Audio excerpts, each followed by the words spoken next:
Mi familia me llama desalmado por no ayudar a mi hermana a escapar de su ex golpeador, pero no quieren entender que Valeria eligió volver con él después de que yo arriesgué mi vida para sacarla de esa casa hace apenas 6 meses.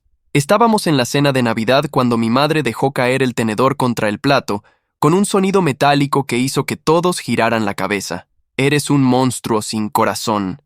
Escupió las palabras mirándome directamente a los ojos. «Tu hermana está sufriendo y tú te niegas a ayudarla. ¿Qué clase de hermano eres?» Alrededor de la mesa, 20 pares de ojos me observaban con una mezcla de desprecio y curiosidad morbosa. Mi padre asentía con aprobación a las palabras de mamá. Mis tíos murmuraban entre ellos.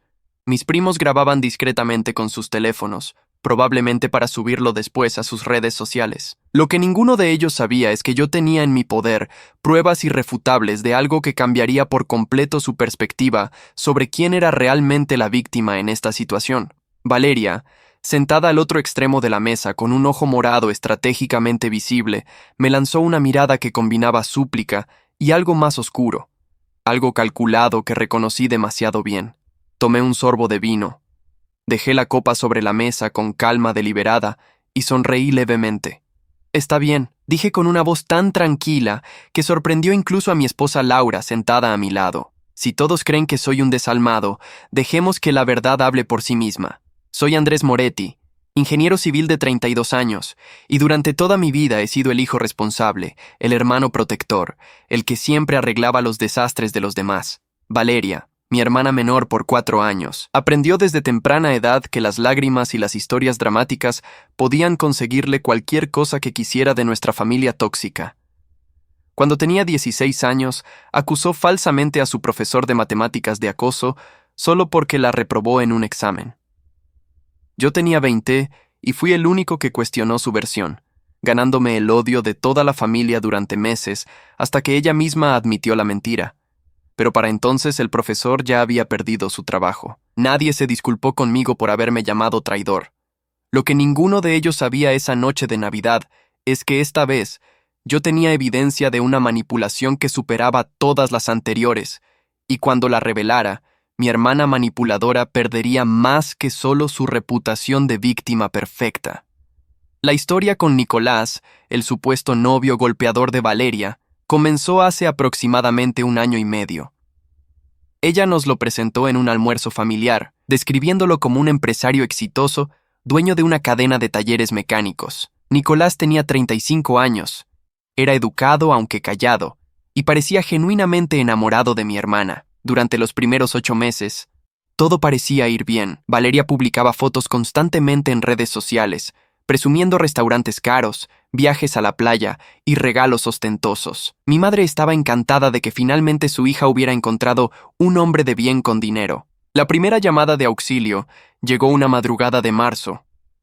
Eran las 3 de la mañana cuando mi teléfono comenzó a sonar insistentemente. Era Valeria, llorando histéricamente, diciendo que Nicolás la había golpeado y que necesitaba que fuera por ella inmediatamente. Laura, mi esposa, intentó detenerme. «Andrés, recuerda lo que pasó con el profesor», me advirtió. Pero la sangre es sangre, y la idea de que mi hermana estuviera en peligro real me hizo ignorar todas las señales de alarma que mi instinto me enviaba. Me vestí rápidamente y conduje 45 minutos hasta el departamento de Nicolás en una zona residencial del norte de la ciudad. Cuando llegué, Valeria estaba sentada en la acera con una maleta pequeña. Tenía un moretón en la mejilla izquierda y el labio partido. La subí al coche sin hacer preguntas, solo concentrado en alejarla de allí. Nicolás salió corriendo del edificio cuando arrancaba. «Andrés, espera, déjame explicarte», gritaba, pero yo ya aceleraba calle abajo. En el camino a casa, Valeria me contó entre sollozos que Nicolás había llegado borracho esa noche, que la había acusado de coquetear con uno de sus empleados y que la había empujado contra la pared antes de golpearla. «Gracias por salvarme», susurró antes de quedarse dormida en el asiento del copiloto. Esa frase resonaría con amarga ironía meses después. Valeria se quedó en mi casa esa primera noche. Laura preparó la habitación de invitados y le dio ropa limpia. A la mañana siguiente, cuando mi hermana finalmente despertó cerca del mediodía, ya había llamado a toda la familia para informarles de la situación. Mi madre llegó llorando dramáticamente, maldiciendo a Nicolás y jurando que lo demandarían. Mi padre hablaba de ir personalmente a arreglar cuentas con él. La casa se llenó rápidamente de tías, primos y hasta vecinos que venían a expresar su solidaridad. Valeria, sentada en mi sofá con una manta sobre los hombros, recibía abrazos y palabras de apoyo como una reina recibiendo tributo de sus súbditos. Por primera vez en mucho tiempo, toda la atención familiar estaba centrada en ella, y yo podía ver en sus ojos ese brillo particular que aparecía cuando conseguía exactamente lo que quería. Durante las siguientes 2 semanas, Valeria vivió en mi casa. Laura y yo le dimos todo el espacio y apoyo posible, a pesar de que mi esposa mantenía ciertas reservas que expresaba solo cuando estábamos solos. «Hay algo que no cuadra», me decía Laura mientras preparábamos la cena. «He trabajado en el refugio para mujeres víctimas de violencia doméstica durante 5 años, y el patrón de comportamiento de tu hermana no coincide con el de las víctimas reales». Yo defendía a Valeria, argumentando que cada caso era diferente, que no podíamos juzgar sin conocer todos los detalles. Pero Laura simplemente negaba con la cabeza, como si supiera algo que yo me negaba a ver. Nicolás intentó contactarme varias veces durante esas semanas. Llamadas, mensajes de texto, incluso se presentó una vez en mi oficina. Yo lo rechazaba cada vez. Mi lealtad hacia mi hermana era absoluta en ese momento. «No quiero escuchar tus excusas», le dije la única vez que logró acercarse lo suficiente para hablar conmigo en el estacionamiento de mi trabajo. «Tocaste a mi hermana, no hay justificación para eso». Él me miró con una expresión que no pude descifrar entonces, una mezcla de frustración y algo que parecía genuina tristeza. «Andrés, por favor, solo déjame mostrarte algo», insistió extendiendo su teléfono hacia mí. Lo rechacé con un manotazo y me alejé. Esa sería la última conversación que tendríamos por meses, y el mayor error que cometí fue no escucharlo ese día. La familia organizó una especie de intervención para decidir qué hacer con Valeria. Se reunieron en casa de mis padres una tarde de sábado. 20 personas apretadas en la sala, discutiendo el futuro de mi hermana como si ella no estuviera presente. Mi madre proponía que Valeria se mudara de regreso con ellos. Mis tías sugerían que buscara terapia psicológica. Mi padre, en un arranque poco característico de acción, había contactado a un abogado amigo suyo para iniciar una denuncia formal contra Nicolás. Valeria escuchaba todo esto con la cabeza gacha, ocasionalmente limpiándose lágrimas inexistentes. Cuando me tocó hablar, ofrecí que podía quedarse en mi casa el tiempo necesario hasta que encontrara un departamento propio. «Eres un buen hermano», dijo mi madre, apretando mi mano. «No como otros que abandonarían a su familia en momentos difíciles». La indirecta hacia mi primo Roberto, quien se había distanciado de la familia tóxica años atrás, no pasó desapercibida para nadie. 3 semanas después de aquella madrugada de rescate, Valeria consiguió trabajo como asistente administrativa en una empresa de publicidad. Mi madre se aseguró de que todos supieran que fue gracias a sus contactos que mi hermana consiguió esa oportunidad. Laura y yo la ayudamos a buscar departamento, encontrando finalmente uno pequeño pero cómodo a 20 minutos de nuestra casa. El día que se mudó, organicé una parrillada en mi patio para celebrar su nuevo comienzo. Toda la familia asistió, transformando lo que debía ser una reunión íntima en otro espectáculo de los Moretti. Mi padre dio un discurso emotivo sobre la importancia de la familia y la superación. Mi madre lloró abiertamente hablando de lo orgullosa que estaba de su hija por ser tan valiente. Valeria, radiante bajo tanta atención, me abrazó frente a todos. «Gracias por salvar mi vida, hermano mayor», declaró en voz alta para que todos escucharan. Yo sentí una punzada de incomodidad ante la teatralidad del momento, pero la ignoré. Los siguientes 2 meses transcurrieron en aparente normalidad. Valeria se adaptaba bien a su trabajo, decoraba su departamento con entusiasmo y participaba activamente en las reuniones familiares. Nicolás había desaparecido completamente de nuestras vidas, lo cual todos consideramos una señal positiva. Mi madre comentaba frecuentemente que mi hermana por fin estaba madurando y tomando control de su vida. Laura permanecía escéptica, pero se guardaba sus opiniones, especialmente después de que le pedí que dejara de cuestionar constantemente la versión de Valeria. «Solo quiero que estés preparado para cuando la verdad salga a la luz», me advirtió mi esposa una noche mientras nos preparábamos para dormir. «Tu familia tóxica tiene un patrón de crear narrativas convenientes y atacar a quien las desafíe». No entendí entonces cuán profética sería esa advertencia. La bomba explotó una tarde de domingo cuando recibí una llamada de mi primo Javier. «Andrés, necesito contarte algo». Su voz sonaba tensa. «Vi a Valeria ayer en el centro comercial. Estaba con Nicolás, tomados de la mano, riendo, besándose. Parecían una pareja completamente normal. Sentí que el piso se movía bajo mis pies. «Eso es imposible», respondí automáticamente. «Debes estar confundido». Pero Javier insistió. Incluso me envió fotos que había tomado discretamente con su teléfono.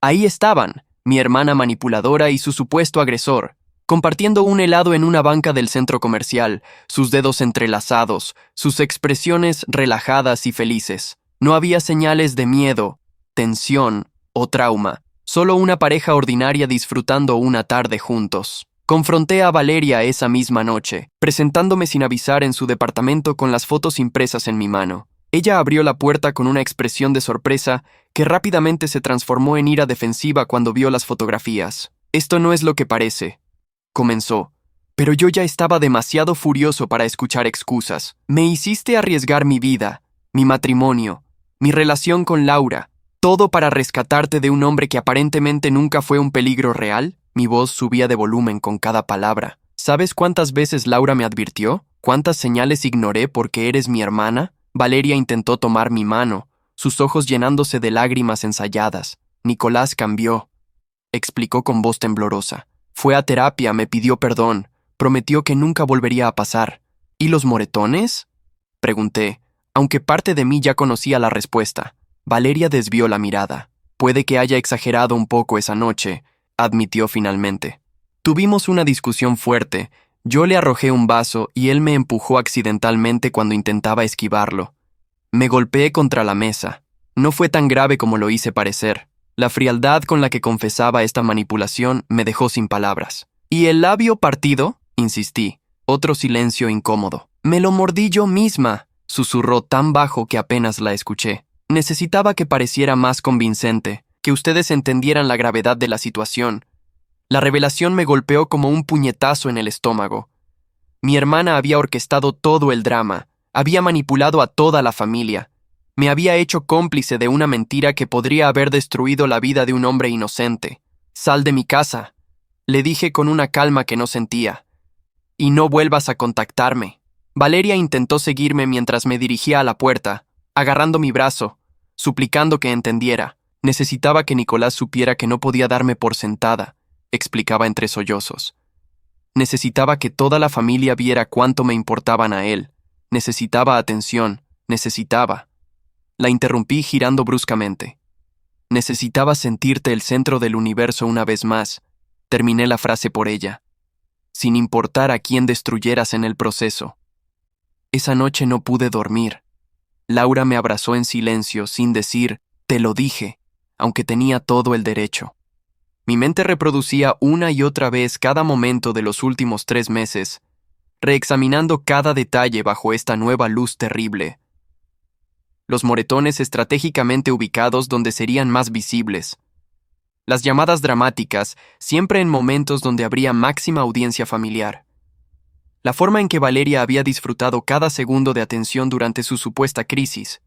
Y yo, el hermano protector, había sido el instrumento perfecto para su manipulación, lo suficientemente leal como para no cuestionar, lo suficientemente ingenuo como para creer ciegamente. A la mañana siguiente tomé una decisión. Llamé a Nicolás. Él respondió al tercer timbrazo, su voz cautelosa. «Andrés, necesito hablar contigo», dije sin preámbulos. «Sobre Valeria, sobre esa noche, sobre todo».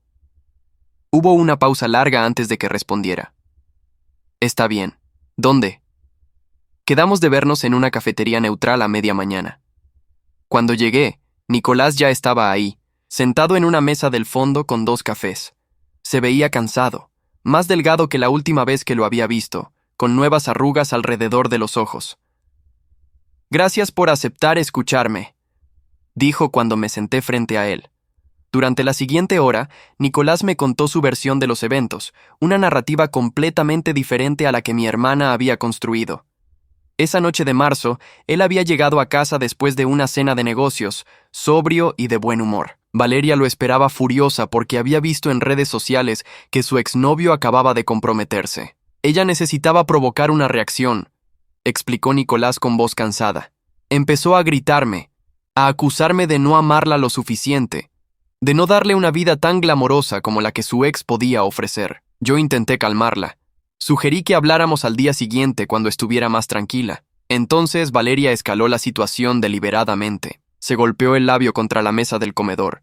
Luego se arrojó contra la pared fingiendo que él la había empujado. Cuando intenté ayudarla, me amenazó con llamar a la policía si no me alejaba. Nicolás tenía lágrimas en los ojos al recordarlo. Entonces llamó a su hermano, a ti, y representó el papel de víctima perfecta. ¿Por qué no me mostraste esto antes?, pregunté, señalando su teléfono donde tenía grabaciones de audio de esa noche, mensajes de texto de Valeria admitiendo la manipulación días después, incluso videos de las cámaras de seguridad de su edificio que mostraban a Valeria golpeándose deliberadamente.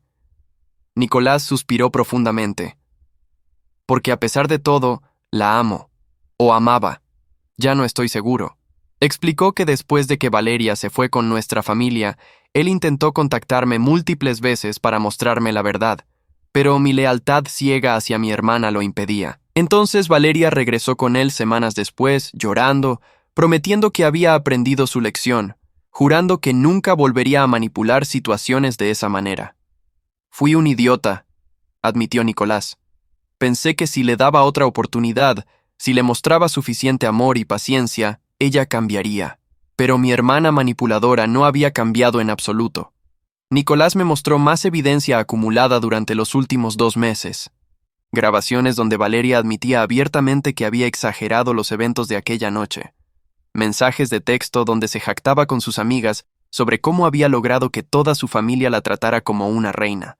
Incluso había un video de apenas una semana atrás donde, sin saber que la cámara de seguridad del pasillo del edificio la captaba, Valeria practicaba expresiones faciales de miedo frente al espejo del ascensor, ensayando para alguna futura presentación dramática. ¿Por qué me muestras esto ahora?, pregunté, aunque ya sabía la respuesta. Porque ella está planeando hacerlo de nuevo, respondió Nicolás. Pero esta vez será peor. Esta vez está preparando una historia donde yo supuestamente la golpeé tan fuerte que necesitó hospitalización. Ya tiene fotos editadas, testimonios falsos de testigos que son sus amigas, incluso un informe médico falsificado que consiguió a través de un contacto. La magnitud de la manipulación de Valeria me dejó sin aliento. ¿Cuándo planea hacerlo? En Navidad, explicó Nicolás, durante la cena familiar. Quiere máxima audiencia, máximo drama. Me ha estado provocando intencionalmente estas últimas semanas, tratando de conseguir una reacción violenta real que pueda usar. Cuando no funciona, simplemente planea fabricar la evidencia de todos modos. Me mostró mensajes donde Valeria le decía explícitamente que si no le proponía matrimonio para fin de año, ella se aseguraría de que él pagara caro por perder el tiempo de ella. La amenaza estaba clara y documentada. Necesito tu ayuda, continuó Nicolás. No para salvar nuestra relación, esa ya está muerta, pero para evitar que ella destruya mi vida completamente. Tu familia tóxica la creerá sin cuestionarla, igual que la última vez, solo que esta vez llamará a la policía, presentará cargos formales, arruinará mi negocio y mi reputación. Pasé los siguientes días en un estado de shock, procesando toda esta información. Laura, cuando finalmente le conté todo, mostró una mezcla de compasión y frustración. Te advertí, dijo suavemente. Tu familia tiene un patrón de creer ciegamente lo que Valeria dice, de atacar a cualquiera que cuestione su narrativa, y ahora estás viendo las consecuencias de ese chantaje emocional que practican. Tenía razón, por supuesto. Cada vez que alguien en la familia había cuestionado a Valeria en el pasado, habían sido marginados, atacados, tratados como traidores. Mi primo Roberto había sido expulsado virtualmente de la familia por sugerir que Valeria mentía sobre sus calificaciones universitarias. Mi tía Carmen había sido tratada con frialdad durante años por insinuar que Valeria había robado dinero de la cartera de mi abuela. Y ahora yo me enfrentaba a una decisión imposible.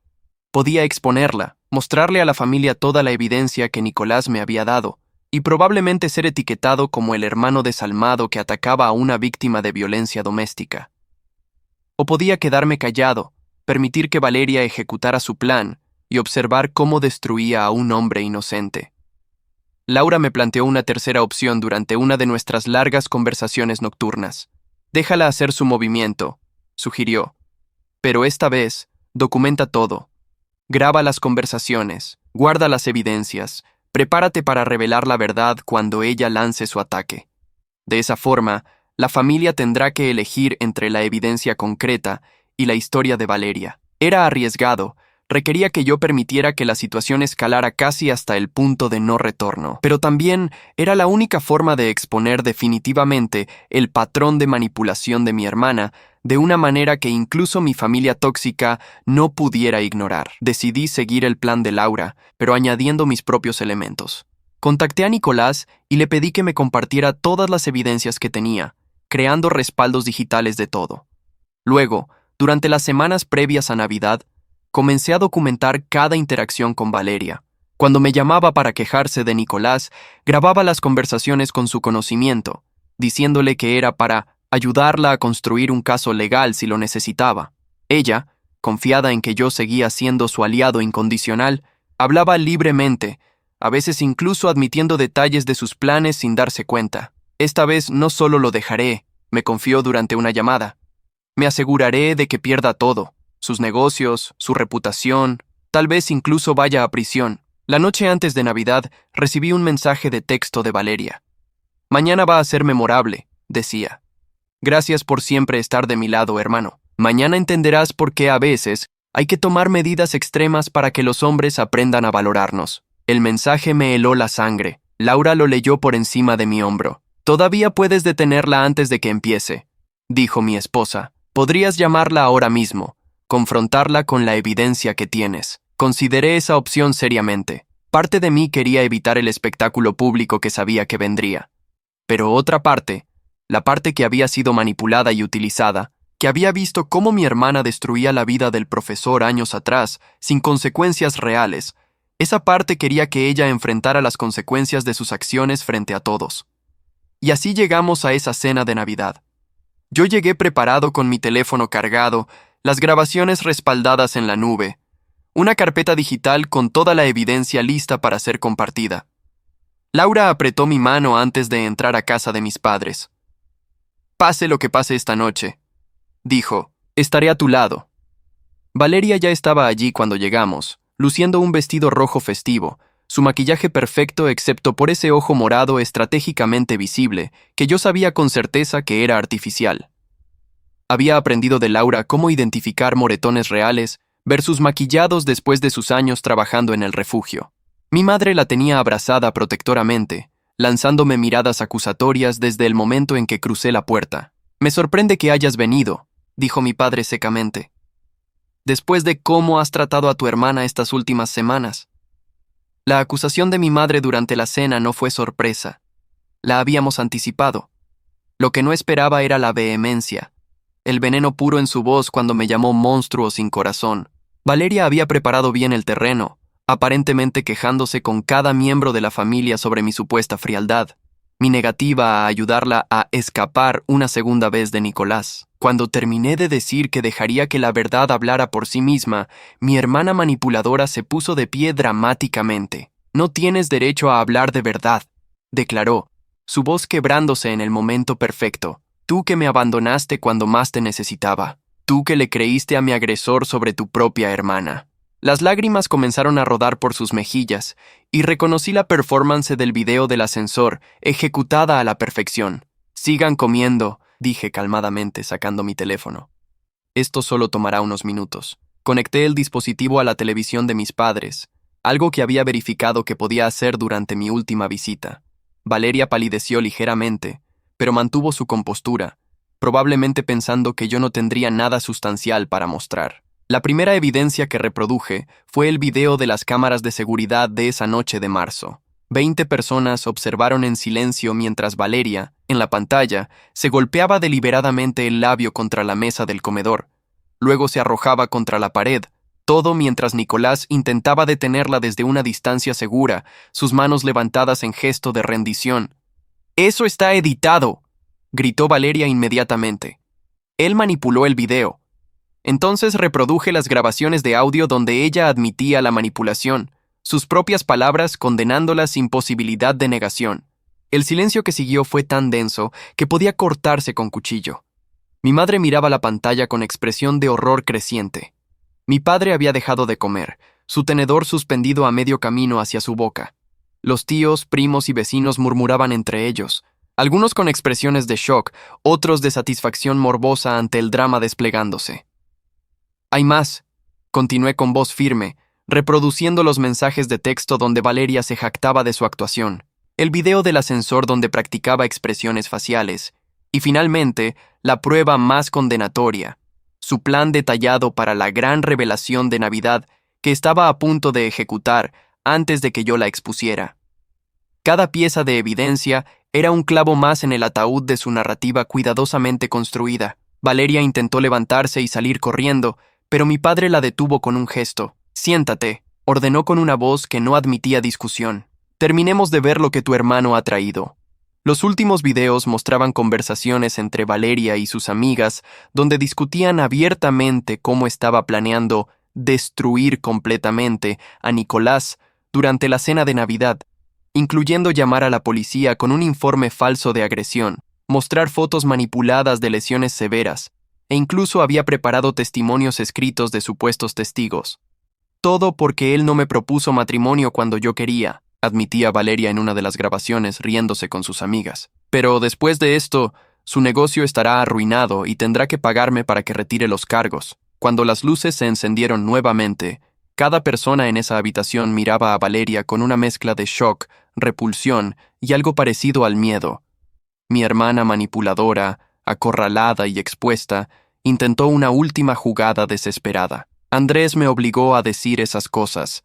Sollozó, pero las lágrimas ya no funcionaban. Él y Nicolás planearon todo esto para hacerme quedar mal porque... ¿Por qué? Interrumpí.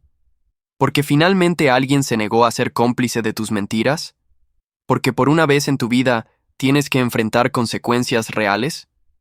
El ojo morado que había estado luciendo tan prominentemente comenzó a correrse con el sudor, revelando el maquillaje debajo. Era casi poético. Mi madre fue la primera en hablar después del largo silencio. «Valeria», su voz temblaba. «¿Es todo esto verdad?» Mi hermana abrió la boca, pero no salieron palabras. La evidencia era demasiado abrumadora, demasiado específica, demasiado condenatoria para negarla de manera creíble. Necesitaba atención, finalmente susurró. Necesitaba sentirme importante, sentirme amada, sentir que ustedes se preocupaban. ¿Así que destruiste la vida de un hombre inocente? Mi padre se puso de pie, su rostro rojo de ira. ¿Manipulaste a tu hermano? ¿A tu familia? ¿Mentiste sobre violencia doméstica? ¿Todo por atención? La familia tóxica que siempre había defendido ciegamente a Valeria, ahora la miraba como si fuera una extraña peligrosa.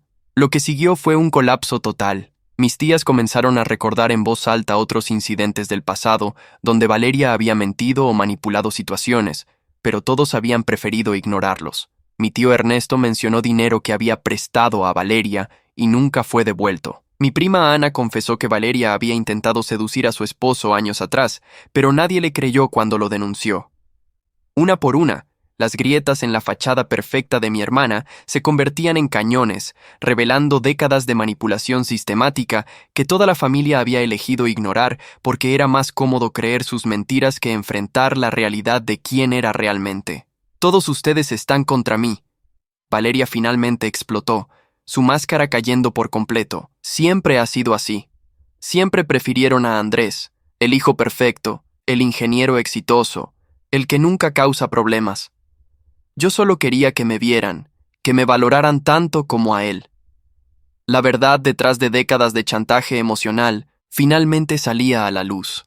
No era que la familia la amara más o la protegiera más.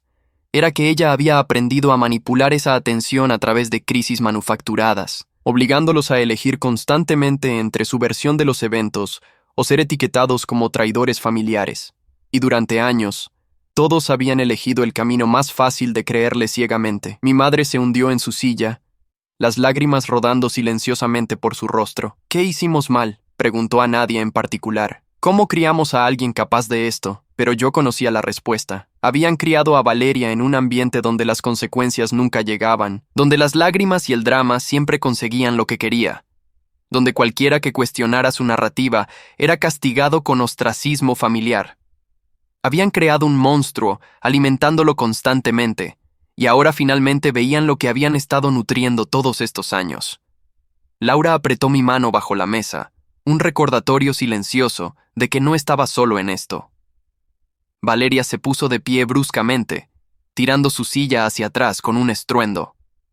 «Me voy», anunció con voz temblorosa de ira mal contenida. «Y cuando vuelva a necesitar ayuda de esta familia, cuando realmente esté en problemas, espero que recuerden esta noche. Espero que recuerden cómo me traicionaron, cómo le creyeron a un extraño sobre su propia sangre». La ironía de sus palabras no se le escapó a nadie.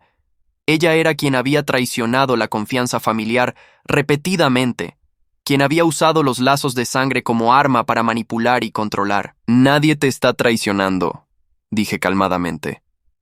«Simplemente estamos dejando de ser cómplices de tus mentiras». Mi padre se acercó a Valeria antes de que pudiera salir de la sala. «Tu hermano tiene razón», dijo con una voz más cansada de lo que le había escuchado nunca. «Hemos fallado como padres, no porque te criamos mal, sino porque te dejamos salirte con la tuya demasiadas veces. Cada mentira que ignoramos, cada consecuencia que evitamos, te enseñamos que podías manipular situaciones sin enfrentar repercusiones». Se giró hacia mí, su expresión una mezcla de vergüenza y respeto recién descubierto. «Andrés, te debo una disculpa, por llamarte desalmado, por no escucharte cuando cuestionabas las historias de tu hermana en el pasado, por permitir que esta familia tóxica te tratara como el villano cuando tú eras el único dispuesto a ver la verdad». La disculpa de mi padre abrió las compuertas. Uno por uno, los miembros de la familia que me habían juzgado comenzaron a expresar sus propios remordimientos. Mi madre, llorando abiertamente, admitió que siempre había sabido en el fondo que algo no cuadraba en las historias de Valeria, pero había elegido la negación porque era más fácil que enfrentar la realidad. Mis tíos confesaron que habían visto señales de la manipulación durante años, pero no quisieron causar conflicto familiar al mencionarlo. Incluso algunos primos que habían estado grabando el inicio de la confrontación ahora borraban los videos, avergonzados de haber planeado convertir el drama familiar en contenido para redes sociales. Valeria, viendo que el apoyo familiar que siempre había dado por sentado se desmoronaba, intentó una última estrategia desesperada. Se arrodilló frente a mi madre, agarrando sus manos. «Mamá, por favor, tienes que creerme. Andrés manipuló todos esos videos. Nicolás lo ayudó. Están trabajando juntos para destruirme porque...». Pero mi madre retiró sus manos suavemente. «Basta, Valeria. He pasado 28 años de tu vida permitiendo estas actuaciones. No más». La firmeza en la voz de mi madre era algo que ninguno de nosotros había escuchado antes. «Necesitas ayuda profesional. Terapia seria, no las sesiones performativas que fingiste asistir el año pasado cuando querías que te compráramos un coche». «No estoy loca», Valeria gritó, su compostura finalmente quebrándose por completo. «No necesito terapia, necesito una familia que me apoye, que me ame incondicionalmente, que esté de mi lado sin importar qué». Y ahí estaba, la raíz del problema expuesta en toda su toxicidad. Valeria confundía amor incondicional con complicidad ciega. Creía que la familia debía apoyarla sin cuestionamiento, sin consecuencias, sin importar cuánto daño causara a otros o a sí misma. Era el resultado inevitable de 28 años de límites familiares inexistentes y responsabilidad personal evadida. Laura se puso de pie, posicionándose junto a mí de manera protectora. «El amor verdadero incluye responsabilidad», dijo mi esposa con voz firme.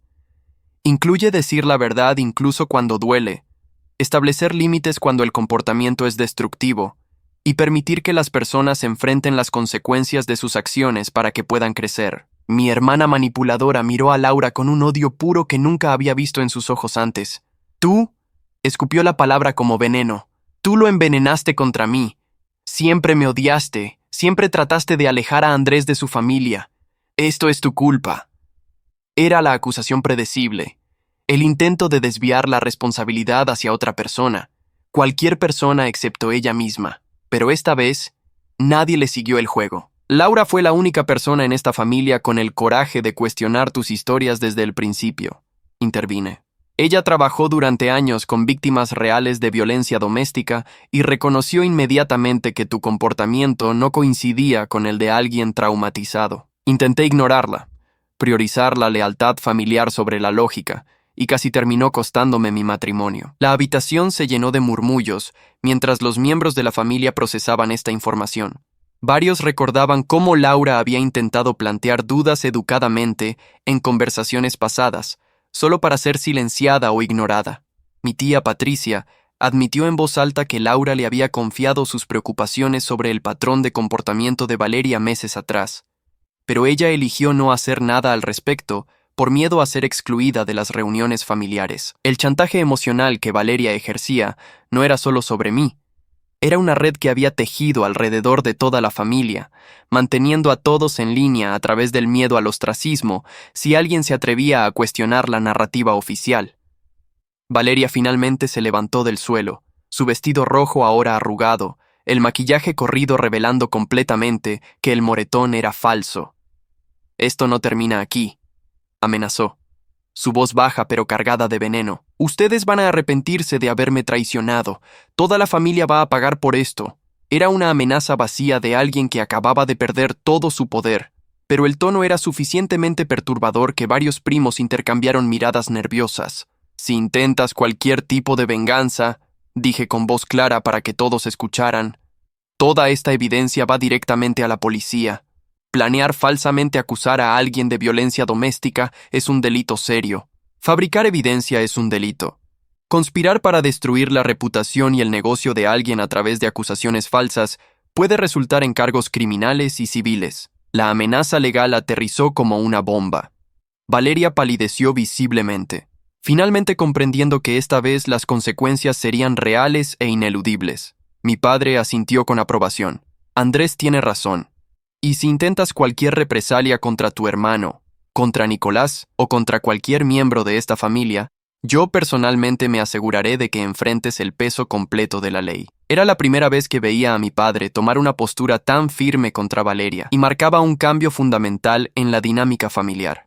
Los límites finalmente estaban siendo establecidos, décadas tarde, pero establecidos al fin. Valeria recogió su bolso del sofá, sus movimientos bruscos y descoordinados. «Están muertos para mí», declaró dramáticamente. «Todos ustedes.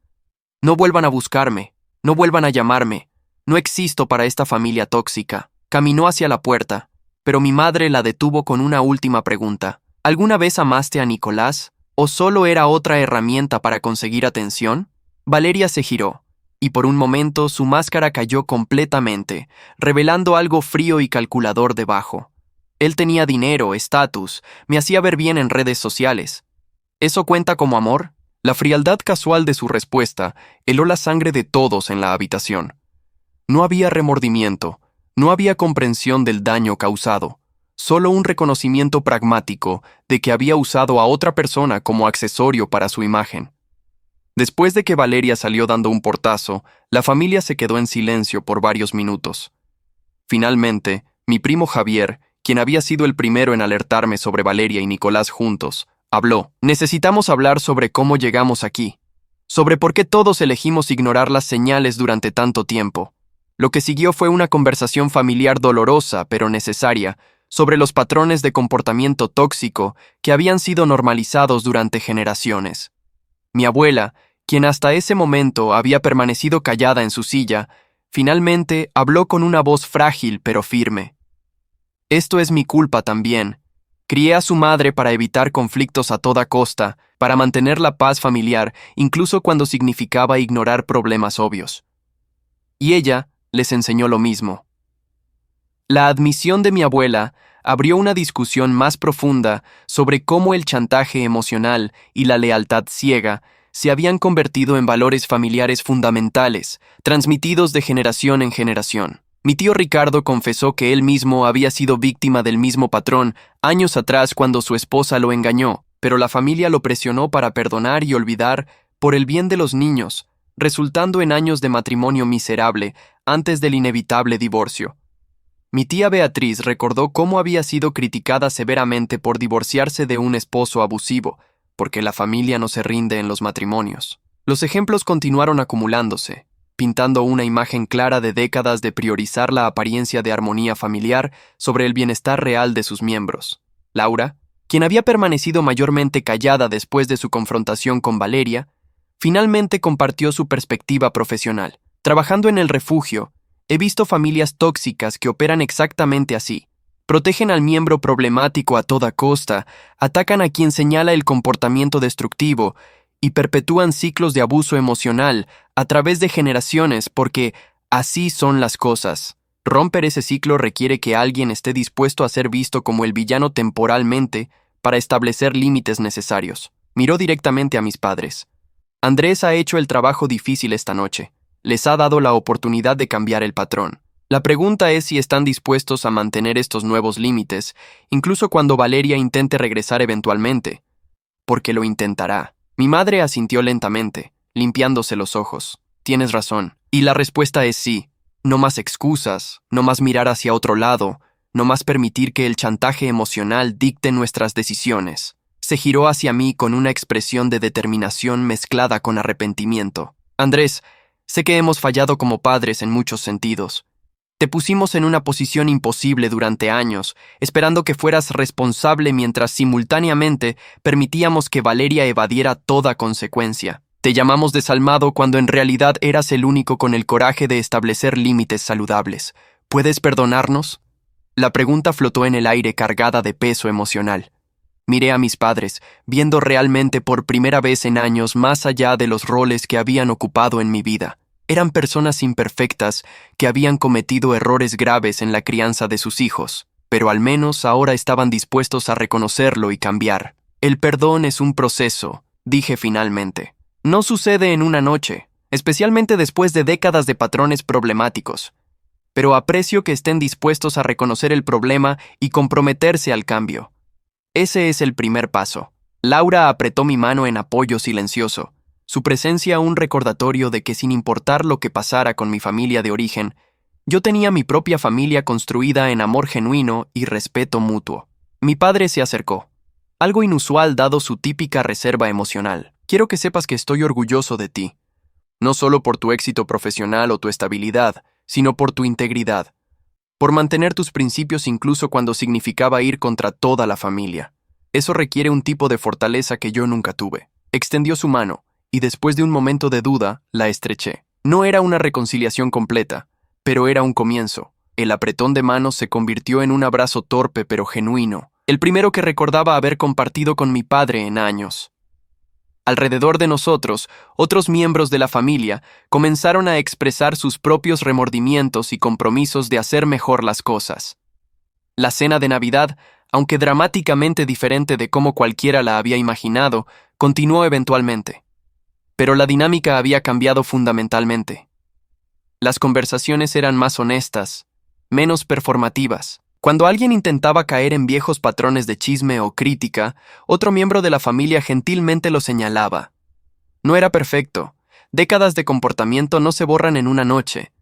Pero era un inicio. Laura comentó en voz baja mientras comíamos que nunca había visto a mi familia interactuar con tanta autenticidad. Es como si hubieran estado actuando papeles durante años, dijo. Y finalmente se dieron permiso de ser humanos reales con problemas reales. Cerca del final de la noche, mi teléfono vibró con un mensaje. Era de Nicolás. Valeria acaba de aparecer en mi departamento histérica, gritando que soy culpable de destruir su familia. Llamé a la policía. Están en camino. Pensé que deberías saberlo. Le mostré el mensaje a Laura, quien suspiró. Ella va a escalar antes de aceptar cualquier responsabilidad, predijo mi esposa. Prepárate para más drama en los próximos días. Tenía razón, por supuesto. Conociendo a Valeria, esto estaba lejos de terminar. Pero ahora, con la familia finalmente viendo la verdad y estableciendo límites firmes, ella ya no tenía el poder de manipular situaciones a su favor. Las consecuencias que había evadido durante años finalmente la alcanzarían. Compartí el mensaje de Nicolás con mis padres, quienes intercambiaron miradas preocupadas. Deberíamos ir, comenzó mi madre instintivamente, el viejo patrón de rescatar a Valeria activándose automáticamente, pero mi padre puso una mano en su hombro. No. Ella tomó sus decisiones, ahora enfrenta las consecuencias. Si la policía está involucrada, que el sistema legal maneje la situación. Era un cambio radical de la respuesta que habrían tenido hace apenas horas, una señal de que los límites recién establecidos tenían posibilidades reales de mantenerse. Mi madre asintió lentamente, aunque podía ver el conflicto en su rostro entre el instinto maternal de proteger y la comprensión intelectual de que proteger a Valeria de las consecuencias solo perpetuaría el problema. El resto de la familia gradualmente se fue despidiendo, muchos deteniéndose para abrazarme o expresar apoyo antes de salir. Mi primo Roberto, quien había estado distanciado durante años después de ser excluido por cuestionar a Valeria, me llamó esa noche después de enterarse de lo sucedido. Finalmente alguien tuvo el coraje de hacer lo que yo intenté años atrás, dijo con voz emocionada. Pero a diferencia de cuando yo lo intenté, esta vez tienes evidencia irrefutable. Eso marca la diferencia. Hablamos durante 1 hora, reconectando después de años de distancia forzada, y quedamos en reunirnos para almorzar la próxima semana. Era otro efecto secundario positivo de romper los patrones familiares tóxicos. La posibilidad de reconstruir relaciones que habían sido sacrificadas en el altar de mantener la paz falsa. Cuando Laura y yo finalmente llegamos a casa cerca de la medianoche, ambos estábamos emocional y físicamente exhaustos. Nos sentamos en silencio en nuestro sofá, procesando todo lo que había pasado. ¿Te arrepientes de haberlo hecho?, preguntó Laura finalmente. ¿De exponer a Valeria tan públicamente? Consideré la pregunta seriamente. Había destruido la imagen pública de mi hermana, forzado a mi familia a confrontar verdades incómodas, y probablemente asegurado que Navidad sería para siempre recordada como el día que la familia Moretti implosionó. No, respondí finalmente. Si no lo hacía esta noche, Valeria habría destruido a Nicolás completamente, y luego habría continuado el patrón con la próxima víctima, y la siguiente. Alguien tenía que detenerla. Laura me abrazó. Hiciste lo correcto de la manera correcta. Esperaste hasta tener evidencia irrefutable, elegiste el momento donde ella planeaba hacer el mayor daño, y le diste a tu familia la oportunidad de cambiar. Algunos te llamarán desalmado, especialmente Valeria y quienes todavía la apoyan, pero estableciste límites necesarios que deberían haberse establecido hace décadas. Tenía razón, como usualmente la tenía sobre temas de dinámicas familiares. Los próximos días y semanas traerían más conflicto inevitablemente, pero al menos ahora ese conflicto estaría basado en la verdad en lugar de en las manipulaciones de Valeria. Los días siguientes a la Navidad trajeron exactamente el caos que habíamos anticipado. Valeria lanzó una campaña en redes sociales pintándose como víctima de una familia cruel que la había traicionado en su momento de mayor necesidad. Publicaba selfies llorando con captions sobre cómo la sangre supuestamente es más fuerte, pero su familia había elegido creerle a un abusador sobre ella. Sus amigas compartían las publicaciones ampliamente, agregando sus propias narrativas sobre familias tóxicas que no apoyan a víctimas de violencia doméstica. Durante aproximadamente 48 horas, pareció que su estrategia de relaciones públicas podría funcionar, ganando simpatía de extraños en Internet que solo conocían su versión. Pero entonces comenzaron a filtrarse fragmentos de la verdad. Alguien en la cena de Navidad, probablemente uno de mis primos más jóvenes que no pudo resistir la tentación del drama viral, compartió clips de los videos que yo había mostrado. Las grabaciones de Valeria golpeándose a sí misma, las admisiones de manipulación, los planes para destruir a Nicolás, todo comenzó a circular. La narrativa cambió drásticamente en menos de 24 horas. Las mismas personas que habían estado defendiendo a Valeria ahora la criticaban por hacer un flaco favor a víctimas reales de abuso. Grupos de derechos de víctimas emitieron declaraciones condenando las acusaciones falsas que dificultan que víctimas verdaderas sean creídas. El Tribunal de Opinión Pública, tan rápido para defender como para destruir, se volvió completamente contra ella. Nicolás me contactó a través de su abogado, expresando gratitud por haber expuesto la verdad antes de que Valeria pudiera ejecutar su plan de destrucción. Mi abogado dice que tenemos un caso sólido para una demanda civil por difamación e intento de fraude, me informó durante una llamada. Las evidencias que compartiste, combinadas con mis propias grabaciones y las admisiones en redes sociales de Valeria, construyen un caso casi inexpugnable. Ella podría enfrentar cargos criminales, además de consecuencias civiles. No sentí satisfacción particular al escuchar esto. Solo una resignación cansada ante la inevitabilidad de las consecuencias que Valeria había estado evadiendo durante años, finalmente alcanzándola. El chantaje emocional que había usado como arma durante tanto tiempo, finalmente se había vuelto contra ella de manera devastadora. Mi madre llamó 3 días después de Navidad. Su voz pequeña y frágil. Valeria vino a la casa anoche, confesó. Exigió que testificáramos en su favor, que dijéramos que los videos estaban manipulados, que Nicolás y tú conspiraron contra ella. Cuando nos negamos, nos amenazó con cortar todo contacto permanentemente si no la apoyábamos. Hubo una pausa larga. Tu padre le dijo que si esa era su elección, tendríamos que aceptarla. Ella salió furiosa, gritando que éramos los peores padres del mundo. Andrés, ¿hicimos lo correcto? ¿O acabamos de perder a nuestra hija para siempre? La pregunta estaba cargada de dolor, pero también de un reconocimiento de que establecer límites tiene costos reales. La perdieron hace mucho tiempo, respondí gentilmente. No a la Valeria real, sino a la idea de quién querían que fuera. La persona que acaba de salir furiosa de su casa es quien ella realmente es cuando no consigue lo que quiere. Ustedes finalmente están viendo la verdad sin los filtros de la negación. Y sí, hicieron lo correcto. Mi madre sollozó silenciosamente del otro lado de la línea. Es tan difícil. Toda mi vida como madre se siente como un fracaso. Debí haberlo visto, debí haberlo detenido antes de que escalara tanto.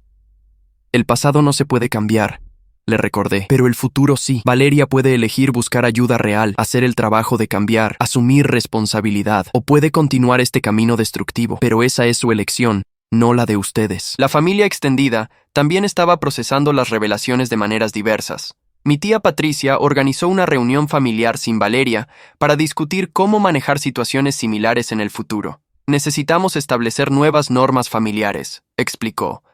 Cero tolerancia para manipulación, expectativas claras de honestidad y consecuencias reales para comportamiento destructivo. Era inspirador ver a la familia tóxica intentando activamente transformarse en algo más saludable, aunque el camino sería largo y probablemente tendría muchos tropiezos. Mi primo Roberto asistió a esa reunión, su primera aparición en un evento familiar en casi 5 años, y compartió su propia experiencia siendo expulsado por cuestionar narrativas familiares falsas. Mientras tanto, Valeria continuaba su espiral descendente públicamente visible. Publicaba rants largos en redes sociales, culpando a todos excepto a sí misma. Sus empleadores en la empresa de publicidad la pusieron en licencia administrativa después de que videos virales la identificaran como la mujer que fabricó acusaciones de abuso. Y aparentemente había sido desalojada de su departamento por falta de pago de renta. Cada actualización sobre su situación llegaba a través de amigos mutuos o publicaciones de redes sociales, pintando un cuadro de consecuencias acumulándose implacablemente. Algunos miembros de la familia expresaban lástima, sugiriendo que deberíamos intervenir, pero mi padre, sorprendentemente firme en sus nuevos límites, recordaba a todos que rescatarla ahora solo reiniciaría el ciclo. 2 semanas después de la confrontación de Navidad, recibí una carta certificada de Valeria. Era escrita a mano. 8 páginas de acusaciones venenosas, recriminaciones y ocasionales intentos de manipulación emocional intercalados con amenazas veladas. Algún día vas a necesitar algo de mí, escribía en una sección, y entonces vas a recordar cómo me trataste cuando yo te necesitaba. Entonces vas a entender el dolor de ser abandonado por tu propia sangre. Leí la carta una vez, sintiendo una mezcla de tristeza y alivio. Tristeza por la hermana que pudo haber sido si hubiera recibido ayuda temprana y apropiada. Alivio de que finalmente estaba libre de la obligación de rescatarla de las consecuencias de sus propias acciones. Guardé la carta como evidencia en caso de que Valeria escalara a acoso o amenazas más serias. Luego continué con mi día. Nicolás procedió con su demanda civil contra Valeria. Su abogado compiló un caso devastador. Las grabaciones, los mensajes de texto, los testimonios de testigos, el informe médico falsificado que Valeria había obtenido fraudulentamente, incluso declaraciones de exnovios anteriores que habían experimentado patrones similares de manipulación, pero nunca hablaron por miedo a no ser creídos. El caso no llegaría a juicio por meses, pero las mociones preliminares ya estaban generando atención mediática. Reporteros locales contactaron a varios miembros de la familia para comentarios. Siguiendo el consejo del abogado de Nicolás, todos declinamos hacer declaraciones públicas, permitiendo que la evidencia hablara por sí misma en el sistema legal. Un mes después de la Navidad fatídica, mi vida había encontrado un nuevo equilibrio. La relación con mis padres era diferente, más honesta aunque aún frágil en algunos aspectos. Ya no sentía la obligación de asistir a cada función familiar o responder inmediatamente a cada llamada. Había establecido mis propios límites saludables, y para mi sorpresa, mis padres los respetaban. Las conversaciones eran más sustanciales, menos performativas. Cuando mi madre preguntaba cómo estaba, realmente escuchaba la respuesta en lugar de usar la pregunta como preludio para hablar de Valeria o compararnos. Cuando mi padre compartía preocupaciones sobre el negocio familiar, Era un intercambio genuino de ideas en lugar de un monólogo donde yo simplemente asentía. Laura notó los cambios también. Tu familia está aprendiendo a funcionar de manera más saludable, observó una noche mientras preparábamos la cena juntos. No perfecta, probablemente nunca lo será, pero funcionalmente mejor. Y tú estás diferente también.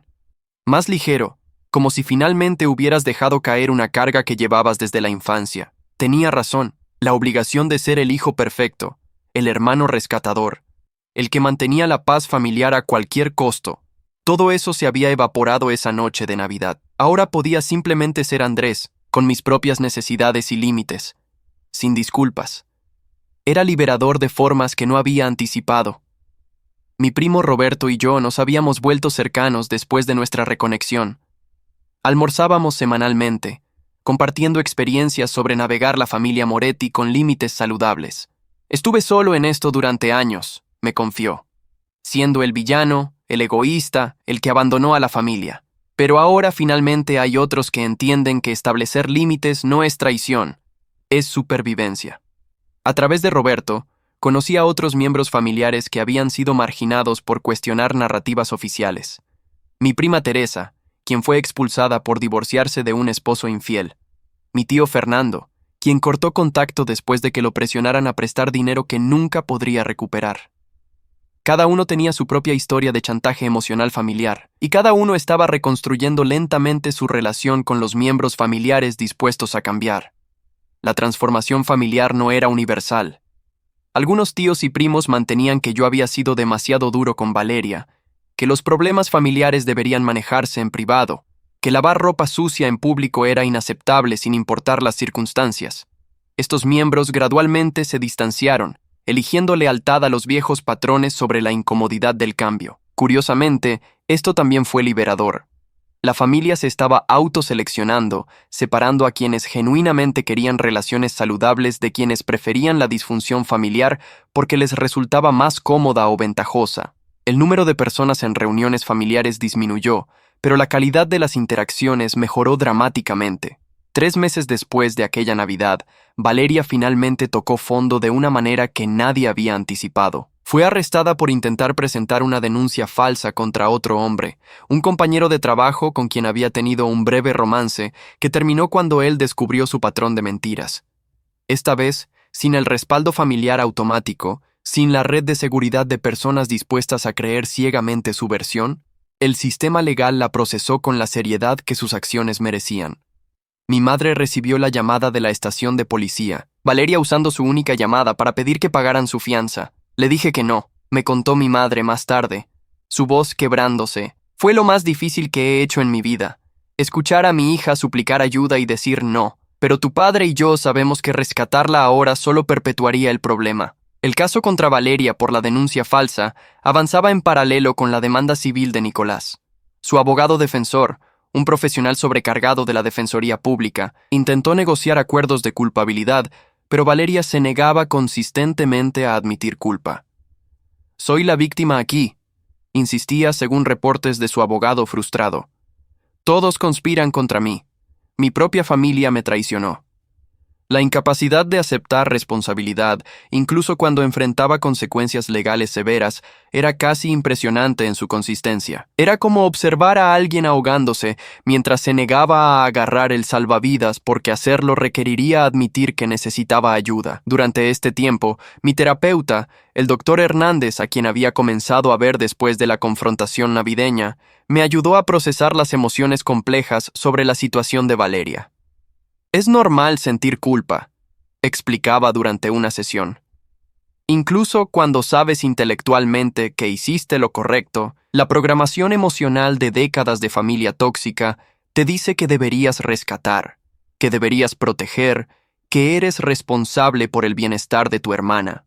Trabajamos en separar la responsabilidad apropiada de hermano, que incluye honestidad y límites saludables, de la responsabilidad inapropiada que me había sido asignada, que incluía tolerar abuso y permitir comportamiento destructivo para evitar conflicto. El proceso terapéutico fue fundamental para mantenerme firme cuando las dudas inevitablemente surgían.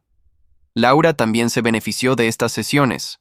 Ocasionalmente asistía conmigo, particularmente cuando discutíamos cómo los patrones de mi familia de origen podrían afectar nuestra propia relación o nuestra eventual decisión de tener hijos. No quiero repetir estos ciclos, le confesé al doctor Hernández durante una sesión conjunta. No quiero criar hijos que sientan que su valor depende de mantener la paz familiar o rescatar a otros de sus propias decisiones. El doctor asintió. El hecho de que reconozcas estos patrones y busques activamente romperlos ya te coloca en un camino diferente, pero será trabajo continuo, no un evento único. Esas palabras resultarían proféticas en formas que no anticipé entonces. El juicio por la denuncia falsa de Valeria fue rápido y devastador. La evidencia era abrumadora, su comportamiento en la corte errático y contraproducente. A pesar de las advertencias de su abogado defensor, Valeria insistió en testificar en su propia defensa, una decisión que resultó desastrosa. Bajo interrogatorio, se contradecía constantemente. Su temperamento explosivo emergía cuando el fiscal la presionaba sobre inconsistencias, y eventualmente tuvo un colapso emocional dramático en el estrado que el juez interpretó como performance manipulativa, en lugar de angustia genuina. Fui llamado como testigo, compartiendo los videos y grabaciones que había compilado. Fue surreal sentarme en el estrado y presentar evidencia contra mi propia hermana, pero necesario para prevenir que arruinara más vidas con sus manipulaciones. El veredicto fue unánime: culpable de presentar un informe falso, culpable de obstrucción de justicia, culpable de conspiración para cometer fraude. La sentencia incluía 18 meses de prisión, 5 años de libertad condicional después de su liberación y restitución financiera tanto al hombre que falsamente acusó como a Nicolás por daños relacionados. Además, tendría que asistir a terapia psicológica obligatoria y programas de rehabilitación de comportamiento. Cuando el juez leyó la sentencia, Valeria gritó que era injusto, que todos la habían traicionado, que el sistema estaba corrupto. 2 alguaciles tuvieron que escoltarla físicamente fuera de la sala mientras seguía vociferando acusaciones. Fue perturbador observar, pero también validador. Después de décadas de evitar consecuencias, mi hermana manipuladora finalmente enfrentaba la realidad que sus acciones merecían. Mi madre lloró silenciosamente en el asiento de la galería durante toda la sentencia. Mi padre mantuvo una expresión estoica, pero sus manos temblaban ligeramente. Después, nos reunimos brevemente afuera de la corte. ¿Hicimos lo correcto?, preguntó mi madre por enésima vez.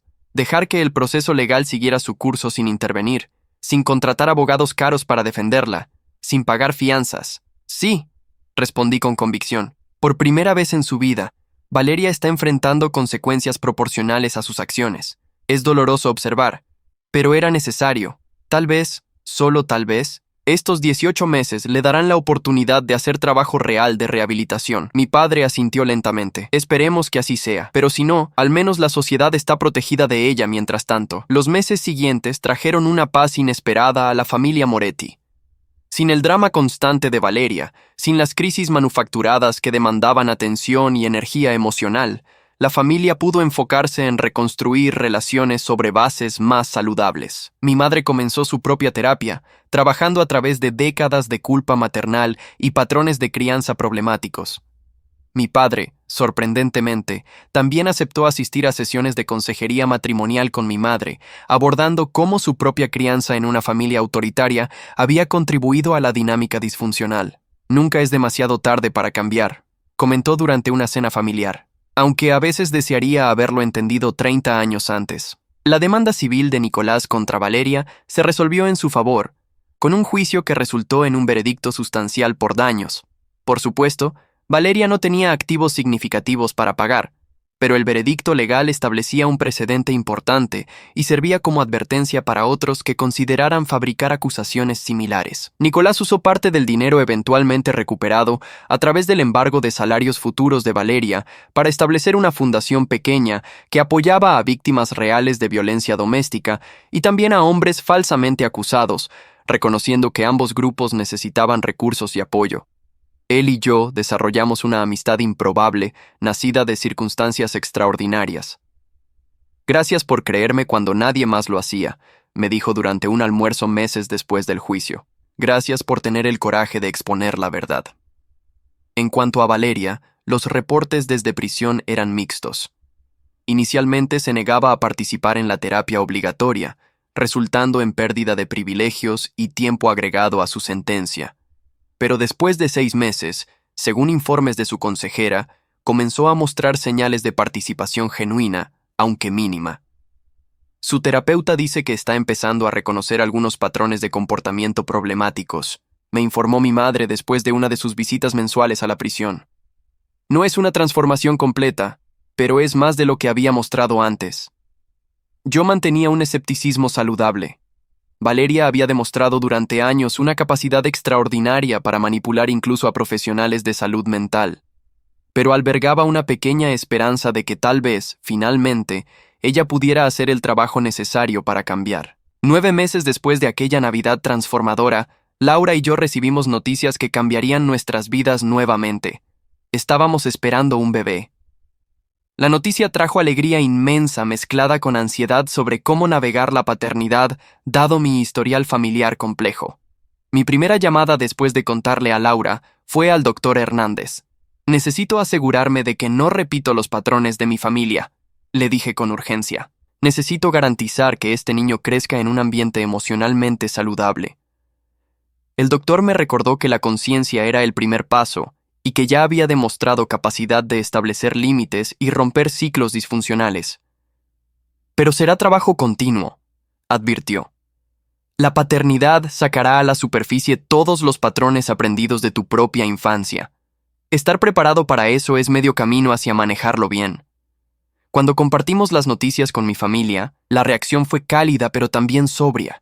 Mi madre expresó alegría genuina, pero también preocupación. Quiero ser una buena abuela, dijo con lágrimas en los ojos. Mejor de lo que fui como madre, pero también entiendo si ustedes necesitan establecer límites sobre mi participación, dado mi historial. Su autoconciencia era un regalo inesperado. Laura y yo le aseguramos que querríamos su participación, pero también fuimos honestos sobre nuestras expectativas y límites. Sin chantaje emocional, establecí claramente. Sin comparaciones entre nietos si Valeria eventualmente tiene hijos. Sin presionar sobre decisiones de crianza, y si alguna vez señalamos un comportamiento problemático, necesitamos que lo escuches sin ponerte a la defensiva. Mi madre asintió solemnemente.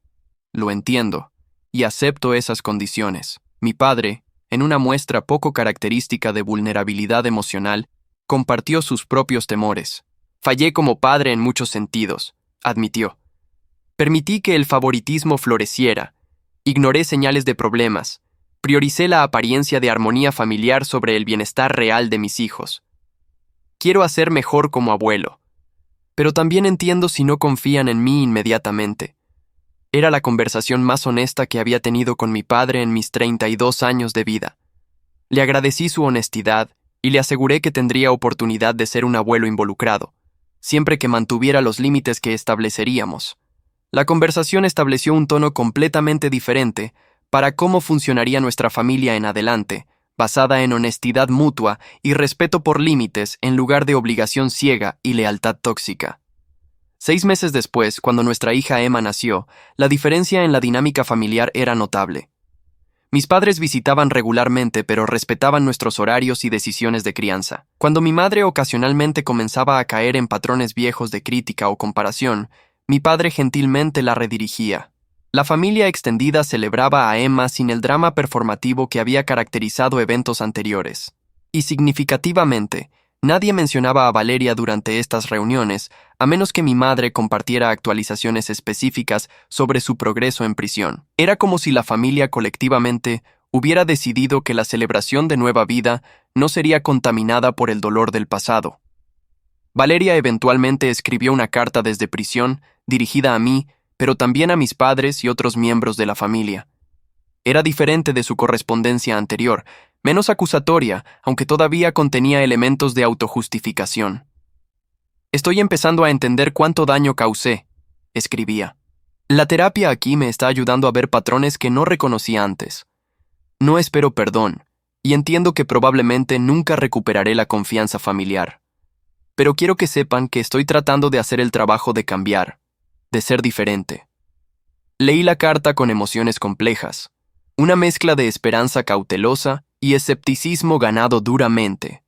Respondí brevemente, reconociendo su carta, pero siendo claro sobre expectativas realistas. El cambio real se demuestra con acciones consistentes durante años, no con palabras en una carta. Espero que continúes el trabajo terapéutico y que eventualmente puedas construir una vida que no dependa de manipular a otros. Pero la reconstrucción de confianza familiar, si alguna vez sucede, tomará mucho tiempo y requerirá evidencia sostenida de cambio genuino. Emma cumplió su primer año en un ambiente familiar completamente diferente del que yo experimenté creciendo. Las reuniones eran más pequeñas pero más genuinas.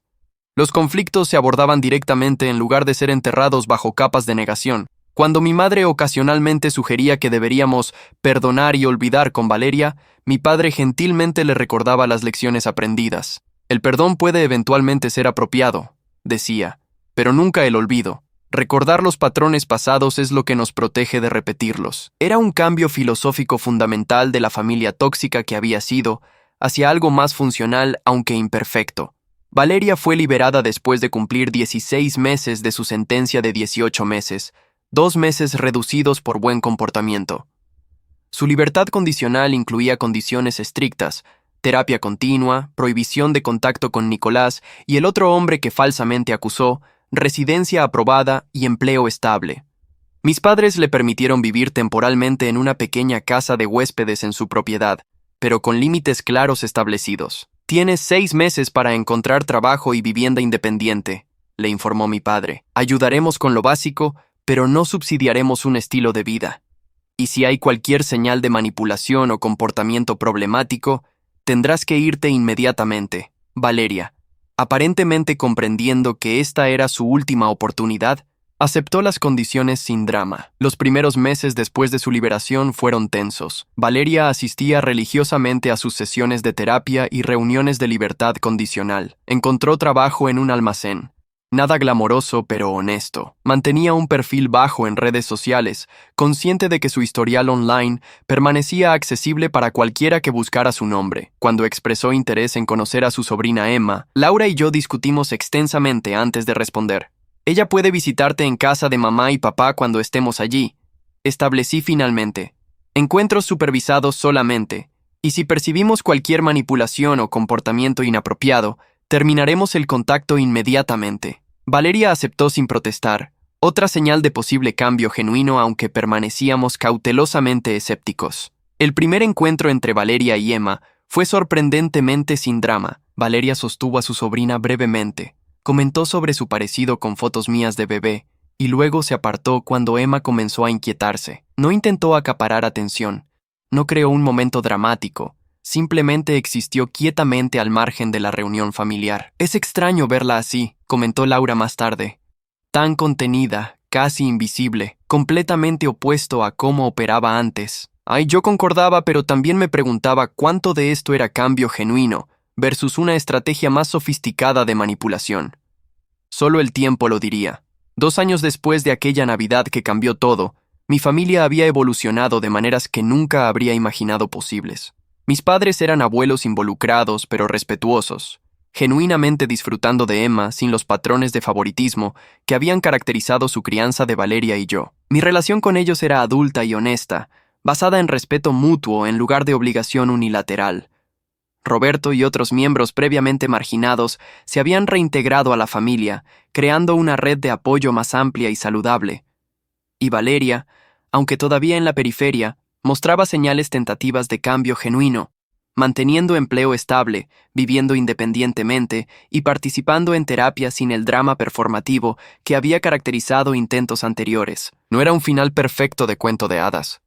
Valeria nunca sería la hermana cercana y confiable que parte de mí deseaba. La familia nunca recuperaría completamente los años perdidos a patrones disfuncionales. Las cicatrices del pasado permanecían, recordatorios de lecciones aprendidas dolorosamente. Pero era un final honesto, uno ganado a través de límites difíciles y verdades incómodas. La familia tóxica se había transformado en algo imperfecto pero funcional, capaz de crecer y cambiar cuando finalmente se enfrentó con consecuencias que no podía ignorar. Y yo, el hermano una vez llamado desalmado por negarme a permitir que el ciclo continuara, había encontrado paz en saber que había hecho lo correcto. No lo fácil, no lo cómodo, sino lo necesario para romper patrones que habían dañado a generaciones. Emma crecería en un ambiente donde el chantaje emocional no era moneda familiar, donde los límites eran respetados, donde las consecuencias naturales enseñaban lecciones que el rescate constante nunca podía. Y eso, más que cualquier vindicación dramática o disculpa efusiva, era la verdadera victoria.